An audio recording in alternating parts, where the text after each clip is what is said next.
Hello students, आज की class में हम पढ़ेंगे आपका मैथ्स का चैप्टर नंबर 1 रियल नंबर्स। यहाँ पे सारे के सारे चैप्टर दिए गए हैं और उनका बोर्ड्स के एग्जाम में वेटेज कितना है वो भी दिया गया है। आप यहाँ पे वीडियो को पॉज करके पढ़ सकते हैं। तो रियल नंबर पहले चैप्टर का नाम है और बोर्ड्स के एग्जाम में इसका वेटेज रहेगा 6 मार्क्स का। यहाँ से आपके 6 मार्क्स बनेंगे। तो ये वीडियो आपके 6 मार्क्स बना सकता है। तो आपको ध्यान से देखना है, ईयरफोन लगा लेना है और केवल शब्दों पर गौर से फोकस करना है कि क्या क्या बोला जा रहा है।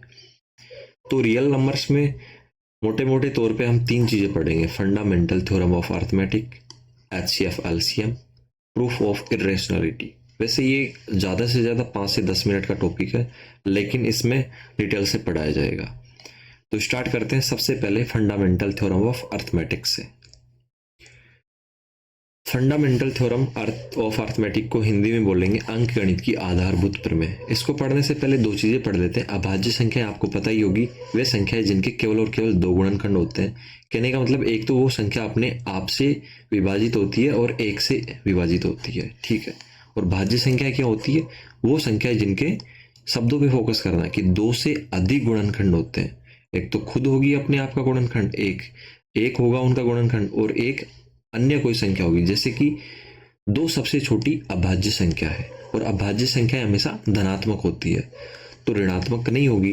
तो आपको देख लेना, हमेशा दिमाग से ये वाला भ्रम निकाल देना कि अभाज्य संख्या -2 अभाज्य संख्या नहीं। -2 अभाज्य संख्या का ऋणात्मक रूप है, तो हमेशा अभाज्य और भाज्य संख्याएं प्लस में होगी, ठीक है। तो इसलिए कहा जाता है कि 2 सबसे छोटी अभाज्य संख्या है, क्योंकि 2 अपने आप से और 1 से विभाजित होती है। इसी तरीके से 3 भी अपने आप से 1 से विभाजित होती है, इस तरीके से 5 भी। इस तरीके से ये संख्याएं अभाज्य संख्याएं हो जाएगी। लेकिन 4 क्या होता है? 4 1 से, 2 से और 4 से, मतलब खुद से और 1 के अलावा 2 से भी विभाजित होता है। इस तरीके से 6 और 8 भाज्य संख्याएं होंगी। तो भाज्य संख्याएं कौन सी संख्याएं? वे संख्याएं जो जिनके 2 से अधिक गुणनखंड होते हैं, मतलब 2 से अधिक संख्याओं से विभाजित हो सकती है। और अभाज्य संख्याएं क्या है? जिनके सिर्फ और सिर्फ केवल 2 गुणनखंड होते हैं। न तो 1 गुणनखंड होगा, नहीं 1 से 2 से अधिक होगा, केवल और केवल 2 होने चाहिए। 2 से कम भी नहीं हो सकते, 2 से ज्यादा भी नहीं हो सकते। जैसे कि एक अपने आप में क्या है बेटा? एक अपने आप में न तो अभाज्य संख्या नहीं भाज्य संख्या, क्योंकि एक का गुणनखंड एक खुद ही होता है, एक के अलावा एक का गुणनखंड कोई भी नहीं होता। तो इसके सिर्फ और सिर्फ कितने गुणनखंड हुए? 1। तो अभाज्य संख्या के कितने गुणनखंड होते हैं? 2।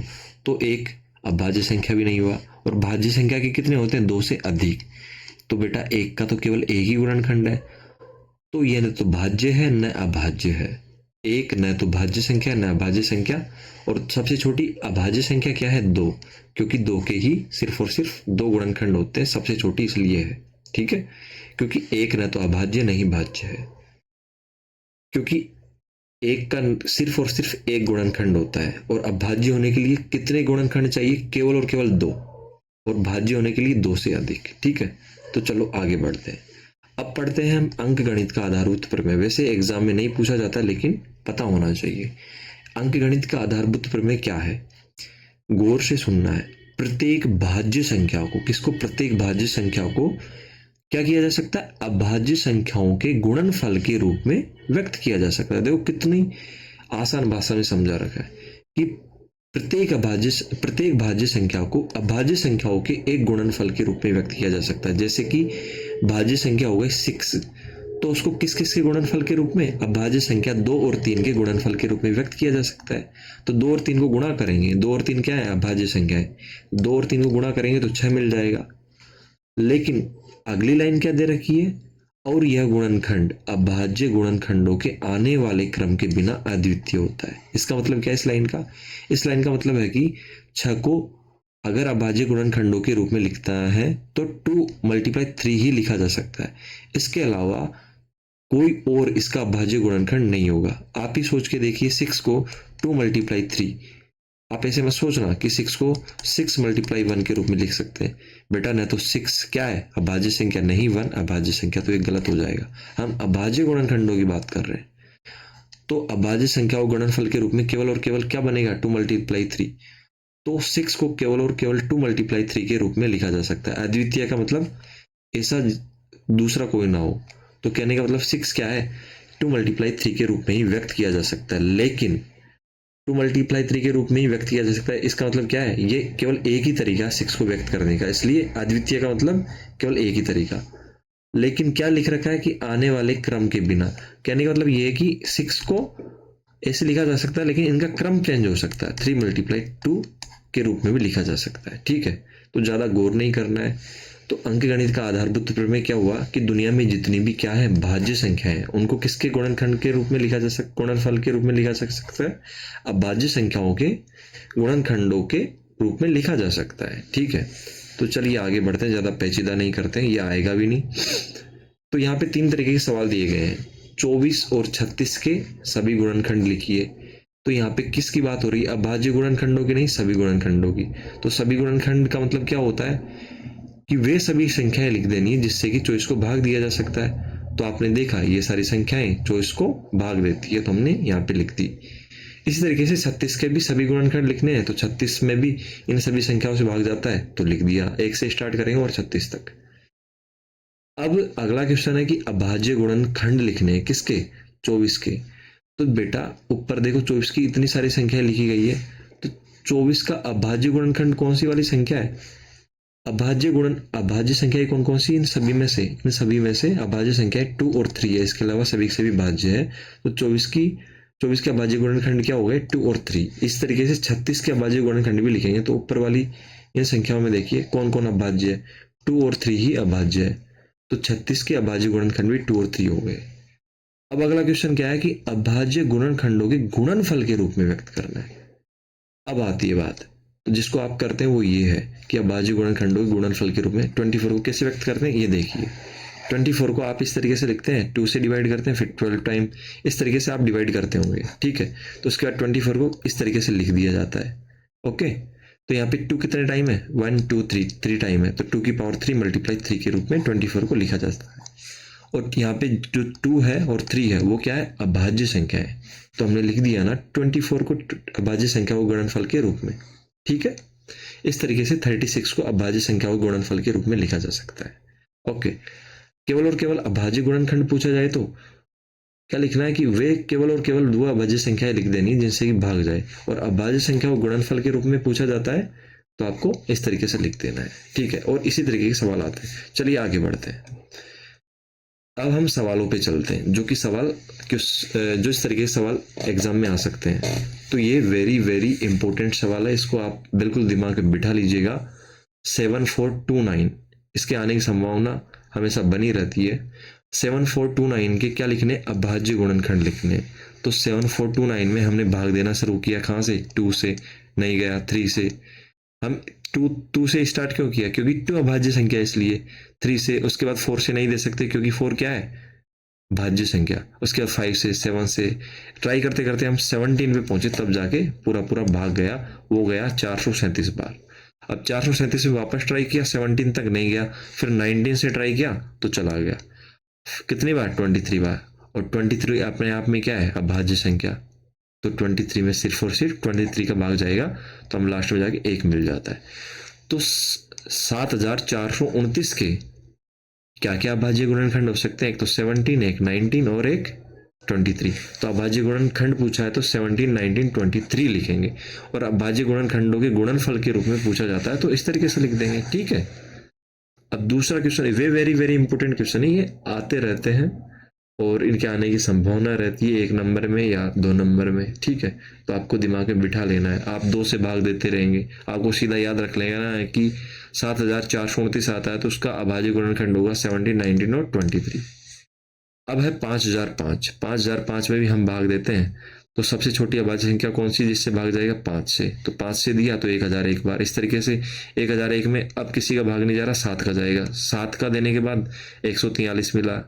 अब उसमें ट्राई किया सभी संख्या 7 तक, उसके बाद नहीं गया तो 11 से ट्राई किया तो 11 से चला गया 13। और 13 अपने आप में क्या है, अभाज्य संख्या, तो 13 से भाग दिया। तो इस तरीके से हमको इसके अभाज्य गुणनखंड मिल गए। तो अभाज्य गुणनखंडों के गुणनफल के रूप में लिखना है तो इस तरीके से लिखेंगे। और सिर्फ अभाज्य गुणनखंड लिखने हैं तो 5, 7, 11 और 13 इस तरीके से लिखेंगे। ठीक है बेटा, तो इस तरीके का कोई भी क्वेश्चन आता है तो आपको हैंडल करना है और आपके 1 या 2 नंबर फिक्स हो गए। अब चलते हैं अभाज्य गुणनखंडों के बाद एचसीएफ और एलसीएफ में।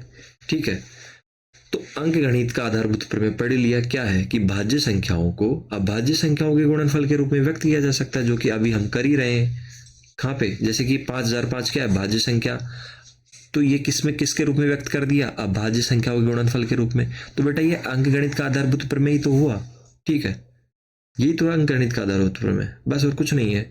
अब इसके अनुप्रयोग करेंगे। अनुप्रयोग में क्या आ गया, ठीक है, अनुप्रयोग में क्या आते हैं, एचसीएफ और एलसीएम। वो कैसे, क्योंकि उसमें भी क्या होता है, भाज्य संख्याओं को अभाज्य संख्या को गुणनफल के रूप में लिखा जाता है। ठीक है, एचसीएफ और एलसीएम में इतना सारा लैंग्वेज दिया गया है, आप पढ़ सकते हैं वीडियो को पॉज करके, लेकिन जो मैं बता रहा हूँ आपको सिर्फ और सिर्फ उसी पे फोकस करना है। एचसीएफ को बोला जाता है बेटा क्या, महत्तम समापवर्त्य, या इंग्लिश में बोलेंगे तो हाईएस्ट कॉमन फैक्टर।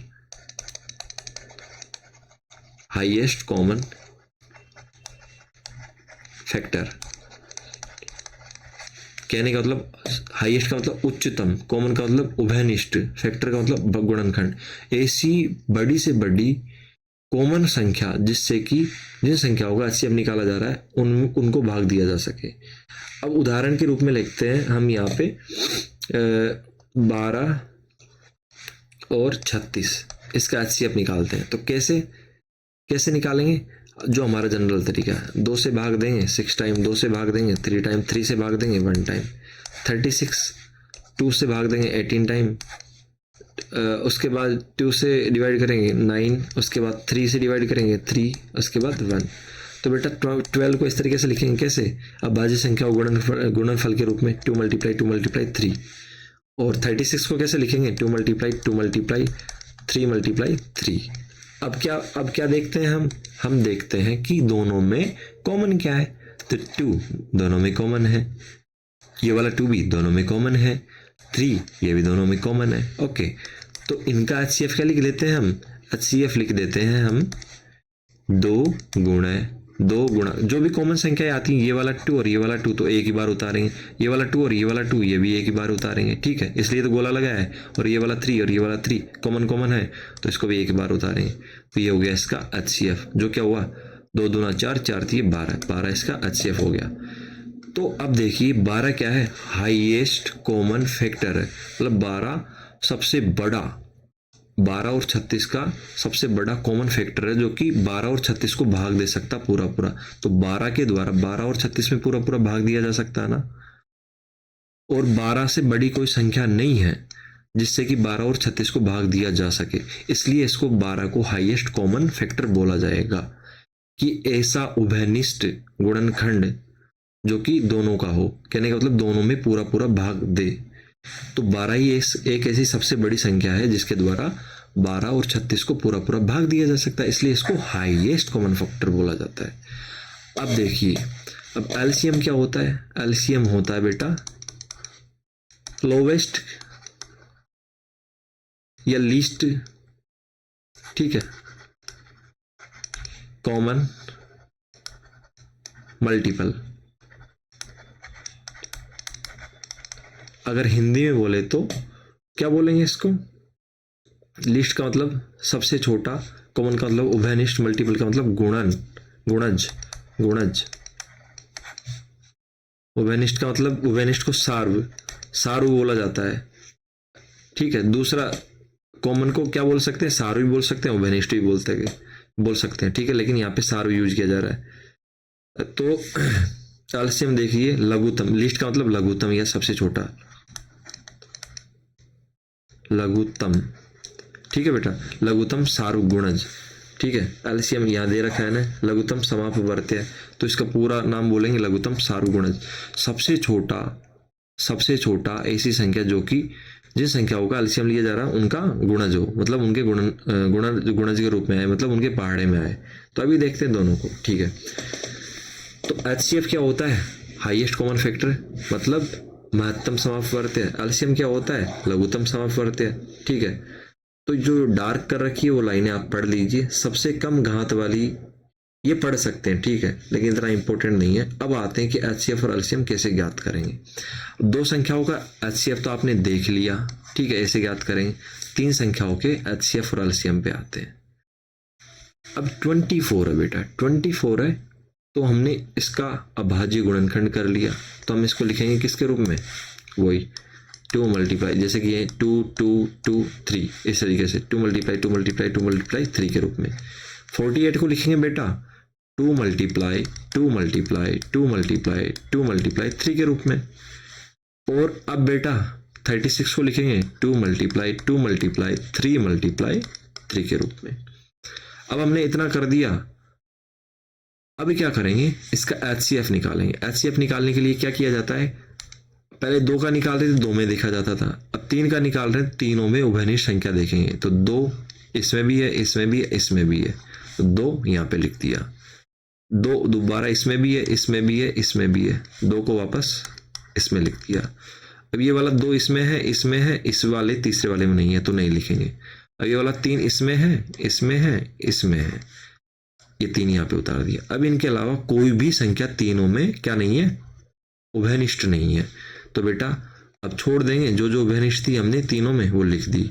अब ये इसका क्या हो जाएगा, एचसीएफ हो जाएगा। तो 2 दूनी 4, 4 थी 12, 12 इसका एचसीएफ हो जाएगा। मतलब 12 ही वो सबसे बड़ी संख्या होगी जो 24, 48 और 36 को पूरा पूरा भाग दे सके।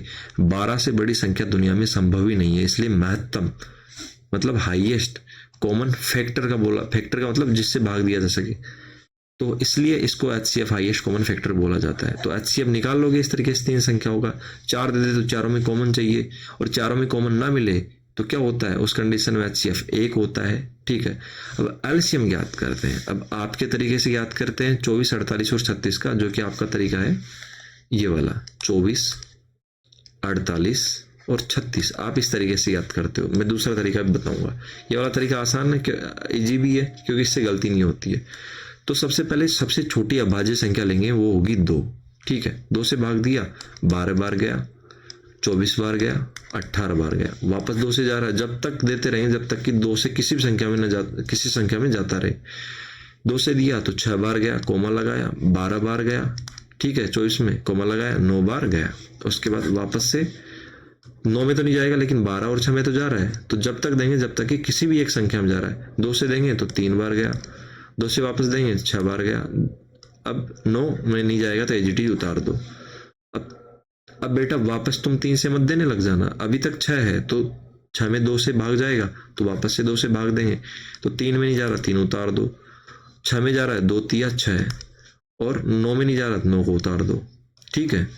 अब ऐसी कोई संख्या नहीं है 3 3 9 की 2 से जाए, तो 2 से बड़ी अभाज्य संख्या क्या होती है 3, तो 3 से तीनों में जा रहा है, तीनों में क्या किसी एक में भी जाए तो भी देना है, ठीक है। तो 3 से गया, तीनों में जा रहा है, यहाँ पे 3 एकम 3, 3 एकम 3, 3 3 9। अब वापस से देंगे 3 से भाग, 1 1 और 3 से वापस जाएगा 1 बार। अब हो गया 1 1 1 आ गया, तो ये इसका क्या हो गया बेटा, एलसीएम। तो एलसीएम क्या आया, 2 गुणा 2 गुणा 2 गुणा 3 गुणा 3।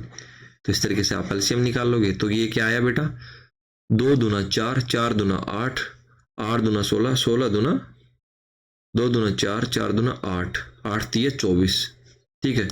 तो 24 मल्टीप्लाई 3, 3 4 जा 3 चौके 12, 1 3 दूनी 6 और 1 7। तो इसका 72 क्या आ गया बेटा, एलसीएम।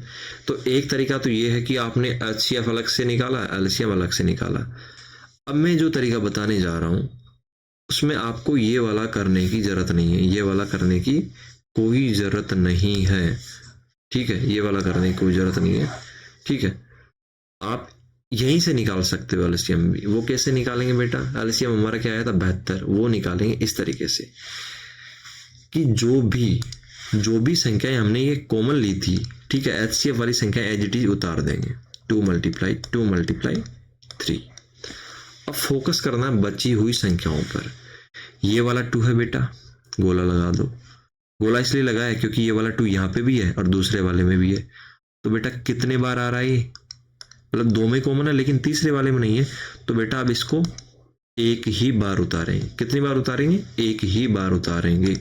लेकिन बेटा आप ये देखिए, क्या देखिए, अगला वाला 2 देखिए, ये वाला 2 है बेटा, ये इसी में है, ठीक है। ये वाला 2 किस में है, इसी सेकंड 48 वाले में है, ना तो ऊपर वाले में ना नीचे वाले में, तो इसको भी उतार देंगे, ठीक है। तो ये पहले वाला 2 तो कॉमन था इन दोनों में, तो इसको जो कॉमन है उसको एक बार उतारा, ठीक है। और जो कॉमन नहीं है, जो बच रहा है, उसको भी उतारेंगे। अब 3 है, ये वाला 3 बेटा केवल इसी में है, ऊपर वाले दोनों में नहीं है, तो इसको भी उतारेंगे। अब समझ में आया कैसे किया हमने, इसी तरीके से किया ऊपर वाले तरीके से। अब इसका बेटा जो आएगा क्या नाम है, एलसीएम, वो सेम आएगा, जैसे कि 2 दूने 4, 4 दूने 8, 8 दूने 16। गलत तो नहीं कर दिया मैंने, शायद हमने नीचे थोड़ा मिस्टेक कर दिया है, इसको सुधार लेते हैं। यहाँ पे हमने क्या किया था, यहाँ पे हमने 2 4 टाइम आ रहा है, 1 2 3 4, तो हमने यहाँ पे 3 टाइम ही लिखा है, तो 2 एक बार और मल्टीप्लाई होगा बेटा, ठीक है। तो 2 से मल्टीप्लाई कर देते हैं, 2 दूना 4, 2 संते 14, 144 इसका एलसीएम होगा, ठीक है। तो मिस्टेक हो जाती है, सॉरी बेटा इसके लिए। अब यहाँ पे देखते हैं, तो जो ये एलसीएम आया है, ठीक है, और ये एलसीएम आया है, दोनों सेम है, और सेम तो होंगे ही क्योंकि हमारा मेथड सही है, तो ये भी क्या आ जाएगा 144। तो एक सवाल तो ये है, इससे आप देख लेना, ठीक है। वापस से वीडियो को रिपीट करके देख सकते हैं कि एलसीएम निकालने के लिए केवल और केवल इतना ही करना पड़ेगा आपको आज के बाद। अगर ये वाला मेथड समझ में आ गया तो, ये वाला मेथड समझ में आ गया तो आपको ये करने की ज़रूरत नहीं है, ठीक है, ये करने की ज़रूरत नहीं है। एचसीएफ और एलसीएम के लिए इतना ही काफ़ी है, ये 3 स्टेप, ओके। अब इसको नेक्स्ट सवाल से समझते हैं, दूसरे वाले से, अगर उसमें नहीं आया तो। इस वाले में देखिए बेटा, ये 15 है, 24 है और 30 है, इसका एचसीएफ और एलसीएम निकालना है। तो हम पहले अलग अलग इनका अभाज्य गुणनखंड करेंगे। तो 15 का आया 3 गुणा 5, ठीक है बेटा, 15 का क्या आया 3 गुणा 5। पहले इसको हटा देते हैं, थोड़ा हो सकता कंफ्यूजन हो जाए।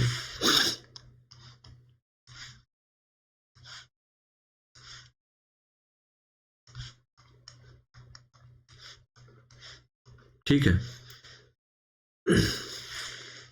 अब समझिए कि 15 का क्या आया 3 गुणा 5, 24 का क्या आया 2 गुणा 2 गुणा 2 गुणा 3, 30 का क्या आया 2 गुणा 3 गुणा 5। अब एचसीएफ कैसे निकालते हैं, तीनों में कॉमन होना चाहिए।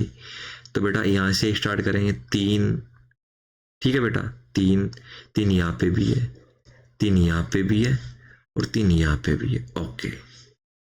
अब 5 पे जाते हैं, तो 3 यहाँ पे है, यहाँ पे है, यहाँ पे तीनों में है, तो इसको छोड़ देते हैं, ये एचसीएफ में आएगा बिल्कुल। जब 3 तीनों में है तो तीनों में कॉमन हो गया, लेकिन इसको लिखेंगे एचसीएफ में कितने बार, एक ही बार, तो ये लिख दिया एचसीएफ में। अब 5 पे जाते, 5 यहाँ तो है बेटा, लेकिन 24 के गुणनखंड, 24 के अभाज्य गुणनखंड में नहीं है, तो बेटा 5 को एचसीएफ में नहीं उतारेंगे। एचसीएफ में उतारने के लिए कंडीशन क्या होनी चाहिए, तीनों में कॉमन होना चाहिए। तो बेटा इसका एचसीएफ क्या हो जाएगा, सिर्फ 3, क्योंकि 3 ही ऐसी संख्या है जो तीनों के गुणनखंड में, अभाज्य गुणनखंड में कॉमन है, ठीक है। तो एचसीएफ तो हो गया आसान, आपको आता भी होगा। केवल और केवल क्या, कौन सी संख्या होती है जो तीनों के अभाज्य गुणनखंड में कॉमन होती है, उसी को लिखा जाता है। अब एलसीएम की आती है बारी, एलसीएम कैसे निकालेंगे। तो बेटा अभी तुमने क्या देखा कि तुमने कि हम क्या करते हैं, एलसीएम में सीधा सीधा एचसीएफ उतार देते हैं। तो ये 3 था, इसको हमने यहाँ पे एचडी उतार दिया और इसका मैटर खत्म हो गया, ये गोले वाले का। अब बात करेंगे जिन पे गोला नहीं लगा है, ठीक है। अब उसको एलसीएम में कैसे उतारेंगे, एलसीएम में ऐसे उतारते हैं कि गोले वाली संख्या तो खत्म, क्योंकि उतार दी हमने, तीनों में कॉमन है। अब 5 पे जाते हैं, अब 5 पे गोला लगाते हैं, क्योंकि 5 इसमें भी कॉमन है और 30 वाले में भी कॉमन है, लेकिन किसमें, 24 वाले में नहीं है। तो भले ही एलसीएम में क्या देखा जाता है, भले ही 2 में कॉमन हो तो गोला लगाएंगे, और 5 15 के अभाज्य गुणनखंड में है, 30 के अभाज्य गुणनखंड में है, लेकिन 24 के में नहीं है, लेकिन कम से कम 2 में तो है, तो गोला लगा दिया हमने 5 पे, और 5 को एक बार उतार दिया, क्योंकि 2 बार है, दोनों में कॉमन है, लेकिन 2 बार है तो, लेकिन अगर गोला लगा देते हैं क्योंकि कॉमन है, तो कॉमन संख्या को हम एक ही बार उतारते हैं। अब 5 को उतार दिया, 5 का मैटर खत्म, गोले वाली संख्याओं का मैटर खत्म। अब आते हैं बेटा 2 पे, ठीक है, ऊपर का तो मैटर ही खत्म, क्योंकि ऊपर तो गोला लग ही गया। अब आते बेटा इस वाले 2 पे, ये वाला 2 बेटा यहाँ पे भी है। ओके, ऊपर वाले में तो नहीं है, लेकिन 30 वाले में यहाँ पे भी है। तो बेटा दोनों में कॉमन हुआ ना ये वाला 2, तीनों में तो नहीं है, तीनों में होता तो HCF में आता, दोनों में हुआ ना, तो दोनों में हुआ तो बेटा ये भी उभयनिष्ठ हुआ, तो इसको भी एक बार उतार लिया। अब ये गोले गोले वाली संख्या है, इनका मैटर खत्म। अब अगले 2 पे जाते हैं। बेटा ये 2 है, ये अकेला ही है, किसी में ही नहीं कॉमन। अगर अकेला है तो भी इसको उतार देंगे, ठीक है, अकेली बची हुई संख्याओं को यहाँ पे वापस उतार देंगे। अब ये अगला 2 है, ये भी अकेला है, ये भी किसी में कॉमन नहीं है, इसको भी उतार देंगे, ठीक है। तो ये आ गया हमारा एलसीएम। एलसीएम में क्या करते हैं, सीधा HCF को उतारते हैं और वो संख्याएं लेते हैं, उन संख्याओं को एक बार लेते हैं, भले वो दोनों में कॉमन हो लेकिन उनको एक ही बार उतारते हैं, जैसे कि 5। उसके बाद 2 दोनों में कॉमन था, उसको एक बार उतारा, और जो किसी में कॉमन नहीं है, अकेला बच गया, उसको भी उतार देते हैं। तो इस तरीके से हमको क्या मिलता है, एलसीएम मिलता है। समझ में आया? नहीं आया तो एक बार वीडियो को वापस से रिवाइज कीजिए, और हमको एलसीएम मिल जाता है 120। ठीक है, वापस से समझा देता हूँ एलसीएम का कंसेप्ट क्या है। 15, 24 और 30। इसमें हमने क्या किया था, 3 × 5 इसका भाज्य गुणनखंड मिला, 24 का क्या मिला, 2 × 3, और 30 का क्या मिला था, 2 × 3 × 5। तो बेटा HCF का तो सीधा फंडा क्या है, HCF का कि तीनों में कॉमन होना चाहिए, तीनों में कॉमन क्या है, 3। तो ये तो क्या हो गया बेटा, इसका मोटा मोटा HCF हो गया। HCF बराबर क्या हो गया, 3, क्योंकि 3 के अलावा कोई कॉमन ही नहीं है तीनों में। अब एलसीएम क्या होता है, एलसीएम कैसे निकालते हैं कि पहले तो कौन सी संख्या उतारते हैं, जो HCF है, तो 3 हमने उतार लिया, क्योंकि 3 तीनों में कॉमन है, ये उतार लिया। जो तीनों में कॉमन है सबसे पहले वो उतार लिया, 3। ठीक है, अब जो गोला लग गया उसको छोड़ दो, अब जिन पे गोला नहीं लगा उनको देखो। अब जो तीनों में कॉमन है वो तो उतार लिया। अब 2 में क्या क्या कॉमन है, 2 संख्याओं में, जैसे कि 15 और 30 में, ये गोला दूसरे कलर से लगाने दो, अदरवाइज आप कंफ्यूज हो जाएंगे। ओके, अब 15 और 30 में 3 संख्याओं में जो कॉमन था वो तो उतार दिया, वो तो HCF हो गया। अब 2 की बात करते हैं, बची 2 संख्याएं, जैसे कि 15 और 30 में 5 कॉमन है, ठीक है, तो 5 को एक बार उतार दिया। अब बेटा 24 और 30 में वापस से दोनों संख्याओं में 2 कॉमन है, ठीक है, तो उसको भी एक बार उतार दिया। ठीक है, अब गोले वाली संख्याओं का मैटर क्लोज। अब बेटा बची कौन सी संख्या, 2 और 2, ये दोनों अकेली है, ऊपर वाले में कॉमन नहीं है, नीचे वाले में कॉमन नहीं है, तो बेटा बची हुई संख्याओं को एज इट इज उतार देंगे। तो ये क्या निकला, इसका क्या निकला बेटा, ये एलसीएम निकला। तो एलसीएम निकालने का बिल्कुल आसान तरीका है, आप इसको अप्लाई कर सकते हैं, लेकिन तभी जाके दिमाग में बैठेगा जब आप क्या करेंगे, जब आप प्रैक्टिस करेंगे। अदरवाइज क्या होगा बेटा, मिस्टेक होना तय है। ठीक है, अगर फिर भी अगर आप एग्जाम में फंस जाते हैं तो दिमाग में याद नहीं आता, तो ये वाला तरीका आपका ऑलराउंडर तरीका है। ठीक है, इसको ही अप्लाई कीजिएगा, इस वाले तरीके को। तो देखो इससे जो HCF और जो एलसीएम मिला हमको सेम मिला। ठीक है, तो एलसीएम में कोई मिस्टेक नहीं होगी अगर आप ध्यान से समझते हैं तो। 3 पंजे 15, 15 दूना 30, ठीक है, 15 दूना 30, 2 गुणा 2, 4 3 12, 120, इसका एलसीएम आ जाएगा। तो HCF और एलसीएम के दोनों तरीके बता दिए। एलसीएम का शॉर्टकट तरीका मैंने बता दिया। शॉर्टकट कुछ नहीं है, बस क्या ध्यान रखना है, सबसे पहले जो तीनों में कॉमन है उसको लिखेंगे, उसके बाद जो दोनों में कॉमन है उसको लिखेंगे, उसके बाद जो बच गया उसको लिख देंगे। ये एलसीएम का तरीका है। और दूसरा वाला तरीका जो ये है, जो आपको याद है। तो HCF और एलसीएम में कोई गलती नहीं होनी चाहिए। अब आते हैं बेटा अगले कंसेप्ट पे। ठीक है, ये वेरी वेरी इंपॉर्टेंट कंसेप्ट है और हर साल इसमें से सवाल बनते हैं, और अभी आपके मिड टर्म में भी आया होगा और एनुअल एग्जाम जो प्री बोर्ड लगा उसमें भी आया होगा। ये वाला कंसेप्ट आपको ध्यान रखना है क्या, कि कोई भी 2 संख्याएं होती है, कोई भी 2 संख्याएं होती है, जैसे किन्हीं 2 धनात्मक पूर्णांकों के लिए, धनात्मक पूर्णांकों का मतलब धनात्मक पूर्णांक संख्याएं A और B के लिए क्या होता है, उनका गुणनफल उनके HCF और एलसीएम के गुणनफल के बराबर होता है। तो सीधा सीधा क्या याद रखना है, कोई भी जो धनात्मक पूर्णांक संख्याएं होती है उनको आपस में गुणा करेंगे तो वो किसके बराबर होगा, उनके HCF और एलसीएम के गुणा करने के बराबर होगा। कहने का मतलब अगर 2 संख्याओं को मैंने गुणा कर दिया, किन्हीं 2 संख्याओं को मैंने गुणा कर दिया, जैसे कि हम ऊपर वाला एग्जांपल ले लेते हैं, ये वाला एग्जांपल ले लेते हैं 15 और 48 का। ठीक है, 15 और 48 का 3 संख्याओं के लिए लागू नहीं होगा, केवल 2 संख्याओं के लिए। 15 और 48 का हमने ये प्राइम फैक्टराइजेशन किया, अभाज्य गुणनखंड किया, तो एचसीएफ निकाला 3, क्योंकि दोनों में कॉमन क्या है 3। और एलसीएम कैसे निकाला, सीधा सीधा दोनों में जो कॉमन है उसको लिख दिया। उसके बाद 5 दोनों में कॉमन नहीं है तो 5 को एचटी लिखा, और ये भी कॉमन नहीं है तो इनको भी एचटी लिखा, तो एलसीएम आ गया 240। तो मैं कहना चाह रहा हूँ कि दोनों संख्याएं 15 और 48 का गुणनफल किसके बराबर होगा, इनके एचसीएफ और एलसीएम के गुणनफल के बराबर। यही तो यहाँ पे मैं समझाना चाह रहा हूँ। ये फॉर्मूला वेरी वेरी इंपॉर्टेंट है, इससे सवाल आना तय है। तो हमने 15 और 48 को गुणा किया, हम इसकी पुष्टि कर देते हैं इस फॉर्मूले की कि दोनों संख्याएं 15 और 48 को गुणा किया और उनका एलसीएम कितना आया था 240। तो एलसीएम और एचसीएफ गुणा किया तो बराबर आना चाहिए। तो इधर देखिए 15 और 48 को गुणा करेंगे तो 720 आएगा, और उनके एलसीएम 240 और एचसीएफ 3 को गुणा करेंगे तो भी 720 आएगा। तो ये हमने इस फॉर्मूले की पुष्टि कर दी। इससे रिलेटेड सवाल कैसे आ सकते हैं, जैसे कि पहला, किन्हीं 2 संख्याओं का एचसीएफ और एलसीएम क्रमशः 12 और 120 है। तो एचसीएफ दे रखा है किन्हीं 2 संख्याओं का, और एलसीएम भी दे रखा है, और एक संख्या दे दी है 24, दूसरी संख्या ज्ञात कीजिए। तो बेटा हमने क्या पढ़ा था, ए गुणा बी बराबर एचसीएफ ऑफ ए बी गुणा एलसीएम ऑफ ए बी। ठीक है, तो इस बार क्या क्या दिया है, इस बार दिया है ए पहली संख्या दे दी है। ठीक है, ए दिया है, एचसीएफ और एलसीएम दिया है, एचसीएफ और एलसीएम दिया है। तो इस वाले फॉर्मूले में मान रख देंगे और बी का मान निकाल लेंगे। बी कौन है, दूसरी संख्या। तो यहाँ पे क्या है, पहली संख्या क्या है 24, तो 24 गुणा बी बराबर एचसीएफ क्या है 12 गुणा एलसीएम क्या है बेटा 240। ठीक है, 240 गलत लिख दिया बेटा, 120 है। ठीक है, एलसीएम में 120, तो 120 लिख दिया। तो बी मतलब दूसरी संख्या कैसे निकालेंगे, इधर 24 को नीचे भेजेंगे, 12 गुणा 120 बटे 24, तो 12 दूना 24। अब 2 से काटेंगे ऊपर तो 2 छिकनी 12 60, तो अगली संख्या क्या आ गई बेटा 60। यहाँ पे भी इसको सोल्व कर रखा आप देख सकते हैं। तो ये फॉर्मूला दिमाग में बिठा लीजिए कि 2 संख्याओं का गुणनफल उनके एचसीएफ और एलसीएम के गुणनफल के बराबर ही होता है। ठीक है, इस तरीके से यहाँ पे दे रखा दूसरा सवाल, दूसरा उदाहरण कि एचसीएफ 56। अब देखो इस तरीके से भी दिया जा सकता है, तुम कंफ्यूज हो जाओ।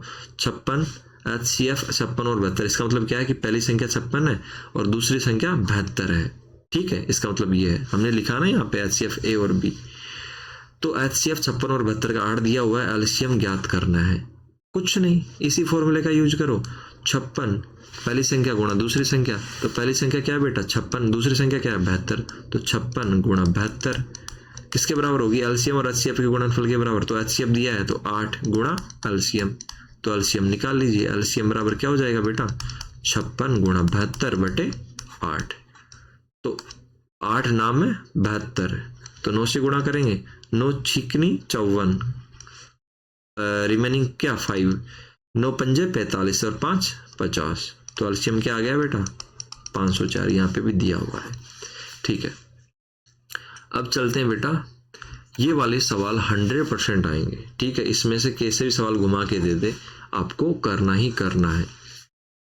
तो ये सवाल 2 नंबर में आता है या 3 नंबर में आता है। आगे बढ़ते हैं। अब क्वेश्चन ऑफ द डे में दिया हुआ है हमको एलसीएम 45 और 18 का दिया हुआ है 90, और एचसीएफ ज्ञात करना 45 18 का। तो वही फॉर्मूला लगाएंगे बेटा। पहली संख्या क्या है 45, दूसरी संख्या क्या है 48, तो पहली संख्या का गुणा दूसरी संख्या का गुणा उनके एलसीएम और एचसीएफ के गुणा के बराबर होता है। एलसीएम ऑफ 45 48 45 18 और गुणा एचसीएफ ऑफ 45 18 इसके बराबर होगा। ठीक है बेटा, तो हमको क्या दिया है 45 18, ये तो दिया ही है पहली दूसरी संख्या, तो 45 गुणा 18 बराबर एलसीएम दिया है 90, तो 90 लिख देंगे, और एचसीएफ 45 18 ये ज्ञात करना है। ठीक है, तो ये ज्ञात करना है तो 90 को इधर भेजेंगे इसके नीचे, तो बेटा एचसीएफ 45 18 बराबर 45 गुणा 18 अपॉन 90। ठीक है बेटा, तो 45 से 2 बार कट जाएगा 90, और 2 से 9 बार कट जाएगा 18, तो HCF क्या गया बेटा 9। यहाँ पे मैंने इसको सॉल्व भी कर रखा है अलग से, ठीक है। इस तरीके से आप देख सकते हैं। और इन सवालों को देखना ही नहीं है, घर पे प्रैक्टिस भी करनी है, वीडियो को पॉज करना है, वापस अपने रफ कॉपी में इसको लिखना है और प्रैक्टिस करनी है। इन सवालों के बाहर मेरे हिसाब से कोई सवाल बनने की संभावना नहीं है, बस इधर उधर घुमाया जा सकता है, आपको वो ध्यान रखना है। तो HCF LCM वाले सवाल हो गए। अब आते हैं सबसे इम्पोर्टेंट क्वेश्चन, अपरिमेय संख्याओं की प्रामाणिकता, अपरिमेय संख्याएं सिद्ध करना। मैं एक सवाल बताऊंगा, यहाँ पे आपको पढ़ लेना है, वीडियो को रोकना है, ठीक है, कि किस टेक्निक का यूज किया जाता है इसको प्रूफ करने के लिए। पहले तो अपरिमेय संख्या क्या होती है, परिमेय संख्या क्या होती है, पहले ये देखिए। परिमेय संख्याएं वो होती है जिनको P/Q के रूप में व्यक्त किया जा सके और जहां पे Q बराबर 0 नहीं हो। तो अपरिमेय संख्या क्या होगी, इसका उल्टा होगा कि वे संख्याएं जिन्हें P/Q के रूप में नहीं लिखा जा सकता, बस उल्टी डेफिनेशन बोल देनी है।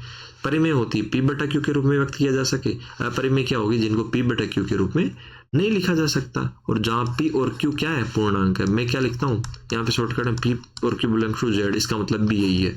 इसका मतलब क्या है, इस वाले चिन्ह का मतलब होता है बिलोंग, बिलोंग का मतलब इस वाली चीज से लिया जा रहा है P और Q, और Z क्या है बेटा, पूर्णांक संख्याओं का समूह है। तो P और Q क्या है, यहाँ पे पूर्णांक है। तो या तो ये लाइन लिख दो या ये इतना सा लिख दो, P and Q belong to Z, ठीक है, Z तथा Q बराबर 0 नहीं है, ठीक है। अर्थात जो परिमेय नहीं है वही अपरिमेय संख्याएं होगी। तो कुछ नहीं है, आपको अपरिमेय संख्या पता चल गया होगा। अब अपरिमेय संख्या सिद्ध की किससे की जाती है, विरोधाभास तकनीक के द्वारा, विरोधाभास तकनीक के द्वारा, कॉन्ट्राडिक्शन मेथड के द्वारा अपरिमेय संख्याएं सिद्ध की जाती। इसके अतिरिक्त इस प्रमेय का प्रयोग किया जाता है, कौन सी प्रमेय का, कि यदि P एक अभाज्य संख्या, P क्या है, एक अभाज्य संख्या, ये स्टेटमेंट बार बार यूज होगा, याद कर लीजिए। P एक अभाज्य संख्या है तथा P a स्क्वायर को विभाजित करता है, तो P किसको विभाजित करेगा बेटा, a को भी विभाजित करेगा, जहां a क्या है, धनात्मक पूर्णांक है, ठीक है। इसको आपको याद कर लेना है, ठीक है। अब चलते हैं बेटा क्वेश्चंस पे कि किस किस तरीके के क्वेश्चन आ सकते हैं और कैसे कैसे करना है। इधर देखिए, अब जैसे कि जो सवाल आते हैं इस तरीके के आते हैं। इधर देखिएगा, यहाँ पे दिया है कि √2 को एक अपरिमेय संख्या सिद्ध कीजिए। कहाँ पे दिया है, यहाँ पे दिया है, ये देखिए उदाहरण नंबर 1। तो √2 को अपरिमेय संख्या सिद्ध कैसे करें, एक तो √2 आ सकता है, ठीक है, √2 माइनस √3 आ सकता है, इसमें फंस जाओगे आप, ठीक है। और इस तरीके से √3 प्लस √5 आ सकता है, इसमें फंस जाओगे आप। अगर ऐसे सवाल आ जाएं तो बेटा उनको अलग अलग करना है, पहले √2 को करना है अपरिमेय सिद्ध, उसके बाद √3 को करना है, उसके बाद लिख देना कि ये √2 अपरिमेय है, √3 अपरिमेय है, और अपरिमेय संख्या में से अपरिमेय संख्या घटाएंगे तो जो ये होगा बेटा, ये भी क्या होगा, अपने आप में अपरिमेय संख्या होगी। इस तरीके से √3 और √5 वाले में भी करना है। ये सवाल इस बार प्री बोर्ड के पेपर में शायद रिपीट हुआ था, बच्चों ने इसमें मिस्टेक किया था, वो इसी को डायरेक्ट P/Q मान रहे थे, जो कि गलत है। बेटा आपको इसमें सेपरेटली करना है, पहले √3 को अपरिमेय सिद्ध करना है, पहले √5 को करना है, ठीक है। दोनों को अलग अलग अपरिमेय सिद्ध करने के बाद क्या लिखना है कि जब √3 अपरिमेय है और √5 भी अपरिमेय है तो √3 प्लस √5 भी अपरिमेय होगा। अब बात करते हैं कि करना कैसे। अब इधर देखिए, ये वाली लैंग्वेज आप रट लीजिएगा, यहाँ पे लिखा है। सबसे पहले अगर √2 को करना है क्या, अपरिमेय सिद्ध, तो मैं इसी को यहाँ पे सोल्व कर रहा हूँ। इधर देख लीजिए, इस वाले क्वेश्चन को यहाँ पे सीधा सोल्व कर रहा हूँ। तो √2 को अपरिमेय करना है तो क्या करना है, माना, सबसे पहले लाइन ये लिखनी है, माना √2 एक क्या है, उल्टा मानना है। अपरिमेय सिद्ध करना है तो क्या मानना है, परिमेय, ये दिमाग में बिठा लेना, परिमेय संख्या है, ओके। उसके बाद क्या लिखना है, अगर परिमेय संख्या है तो परिमेय संख्या किसके रूप में लिखी जाती है, P/Q के रूप में, तो लिखेंगे √2 बराबर P/Q, एंड ये पूरा लिखना है, Q बराबर Q नॉट इक्वल टू 0, मतलब Q 0 के बराबर नहीं हो सकता, और P और Q कहाँ से उठाए हमने, बिलोंग टू Z, पूर्णांक संख्या से उठाया। तो ये वाली लाइन बिल्कुल याद रख लेना। क्या माना √2 एक परिमेय संख्या है, क्योंकि अपरिमेय सिद्ध करना है तो उल्टा मानेंगे, ठीक है। तो परिमेय संख्या है और परिमेय संख्या है तो √2 को ऐसे लिखा जा सकता है P/Q के रूप में, और Q0 = 0 होगा। और P और Q कहाँ से लिए जा रहे हैं, P और Q कहाँ से आए हैं बेटा, Z से, और Z क्या है, पूर्णांक संख्याओं का समुच्चय, ठीक है। अब इसके बाद क्या लिखेंगे, P और Q, एक मिनट और लगा देते हैं इनके बीच में। P और Q क्या है बेटा, सह अभाज्य संख्याएं हैं। इसका मतलब क्या, इधर देखिए, सह अभाज्य संख्याएं हैं, ये भी लिखना है। सहअभाज्य संख्याएं वो होती है जिनका HCF 1 होता है, मतलब P और Q में कोई भी संख्या कॉमन नहीं होगी, मतलब किसी भी संख्या से भाग नहीं दिया जा सकता एक के अलावा, समझ गए। तो P और Q का HCF 1 होता है, तो सहअभाज्य संख्या वो होती है जिनका HCF 1 होता है। तो यहां तक समझ में आ गया। इसके बाद क्या करेंगे, इसके बाद करेंगे बेटा, इस जो ये है Q को इधर ट्रांसफर कर देंगे 2 की तरफ, तो P बराबर क्या आ जाएगा बेटा, √2Q। अब क्या करेंगे, दोनों तरफ वर्ग, याद कर लो इन स्टेप को, दोनों तरफ वर्ग करने पर, इंग्लिश में बोले तो स्क्वायर करने पर, तो P² बराबर 2Q आ जाएगा। अब क्या देख रहे हैं बेटा आप, P² बराबर क्या आ गया, 2Q आ गया। यहां तक समझ में आ गया, ठीक है। इसके बाद हम क्या करेंगे, P² के नीचे 2 को लेके जाएंगे, P², क्योंकि इस वाले 2 को यहाँ पे ट्रांसफर कर देंगे, P²/2 बराबर Q। ये करने की जरूरत नहीं है, ठीक है, डायरेक्ट भी लिख सकते हैं, लेकिन आपको समझाने के लिए कर रहा हूँ। 2, तो क्या ये नहीं लग रहा कि 2 P² को विभाजित करता है, बिल्कुल लग रहा है। तो क्या लिखेंगे हम यहाँ पे, ये वाली लाइन इंपॉर्टेंट है, चूंकि 2 P² को विभाजित करता है, विभाजित करता है, अतः P को, अतः 2 क्या, 2 P को भी विभाजित करेगा, ये लिखना है, करेगा। कहने का मतलब क्या है, ये वाली लाइन याद रखने लिए कि 2 P² को विभाजित करता है, अतः P² को करता है बेटा, सीधी सीधी बात है, अगर कोई संख्या उसके स्क्वायर को कर रही है, ठीक है, तो उसको भी करेगी। तो अगर P² को कर रहा है, 2 ये 2 है, P² को विभाजित कर रहा है, तो 2 बेटा P को भी करेगा। जैसे कि मैं कह दूं कि 2 6 के स्क्वायर को विभाजित करता है, 6 का स्क्वायर क्या होता है, 36, ठीक है। तो अगर 2 6 के स्क्वायर को विभाजित करता है, तो बेटा 2 किसको विभाजित करेगा, 6 को भी करेगा, 2 6 को भी करेगा, ठीक है। तो ये वाली बात है। तो यहां तक समझ में आ गया सभी को। एक मिनट इसको मिटा देते हैं।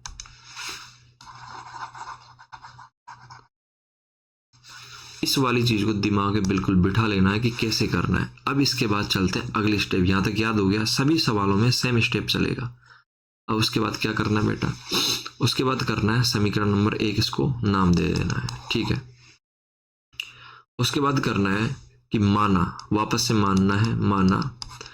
अब किसकी जगह मानना है, ये वेरी वेरी इंपॉर्टेंट है। किसकी जगह मानना है, अब किसकी जगह मानना है बेटा, P की जगह मानना है, जिसपे स्क्वायर लगे उसी की जगह मानना होता है। किस पे मानना होता है, जिसपे स्क्वायर लगे। P बराबर 2C मान लेते हैं, क्या मान लेते हैं, 2C मान लेते हैं। तुम 2M मान लो, जहाँ पे यहाँ पे मान रखा है, देखो यहाँ पे मान रखा है क्या, 2M, लेकिन हम थोड़ा अलग कर रहे हैं तो 2C मान लेते हैं। तुम 2D मान लो, कोई मना नहीं है, ठीक है, लेकिन 2P मत मान लेना। तो P बराबर 2C मान लिया तो इसको किस में रखेंगे, समीकरण 1 में, समीकरण 1 में रखने पर, ठीक है बेटा। समीकरण 1 में P बराबर 2C रखेंगे, तो यहाँ पे P बराबर क्या लिखेंगे, 2C, तो 2C का whole square equals to 2Q। तो बेटा ये आ जाएगा 2C का होल स्क्वायर 4C² बराबर 2Q, 2 से 2 बार कट जाएगा, तो बेटा क्या आ जाएगा, 2C² बराबर Q। अब C² बराबर Q/2। तो अब हम अरे बेटा ये कहाँ चला गया, क्या लिख दिया ये, हमने P बराबर क्या लिखा था यहाँ पे 2C, तो यहाँ पे लिखा था 2Q। ठीक है, गलती तो नहीं कर दी, हाँ यहाँ पे गलती हो चुकी है ऑलरेडी, हमको यहाँ पे स्क्वायर करना था तो बेटा यहाँ पे स्क्वायर लगाना भूल गए थे। ठीक है, ओके, ये स्क्वायर लगा दिया। ओके, तो ये इसका मतलब क्या है कि 2Q स्क्वायर को विभाजित कर रहा है।